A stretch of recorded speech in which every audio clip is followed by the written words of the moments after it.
эстафетасын Халел Досмухамедов атындағы Атырау мемлекеттік университетінің ғылым жөніндегі проректоры Ыдырысов Саламат Нұрмұханұлынан қабылдадым.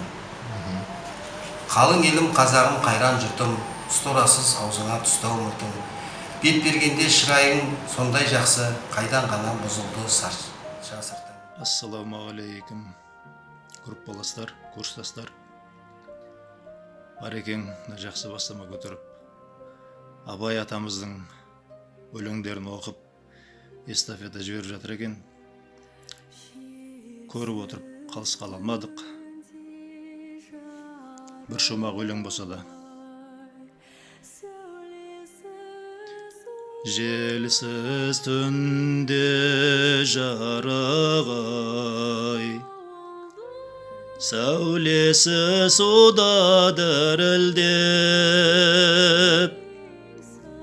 ауылдан маңа терең сай, тасыған өзен гүрілдеп.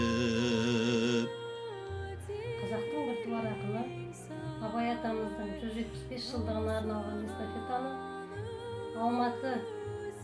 Алматы қаласындағы Абай атындағы мемлекеттік университетте бірге оққан группаластарынан қабылдадым. Ғылым таппай мақтанба, орын таппай баптанба, құмарланып шаттанба, ойнап босқа күлуге.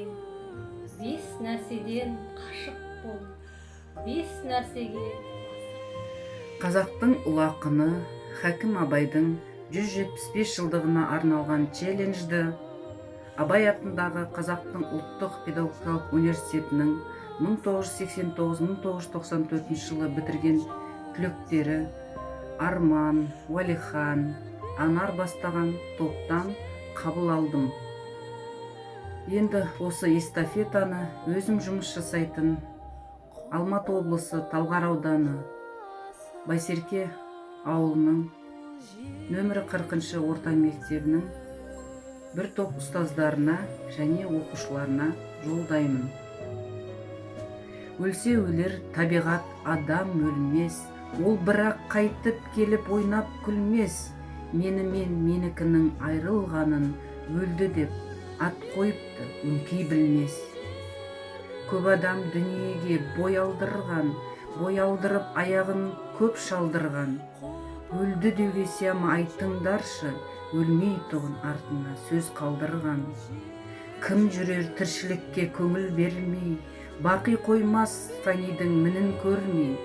Міні қайда екенін біле алмассың, терең ойдың телміріп соңына ермей. Дүниедегі қос дос ақыретке бірдей болмас, екеуі тап бірдей боп орны қалмас. Дүниеге ынтық мәхшарға амалсыздың, иманын түгелдеуге аузың бармас.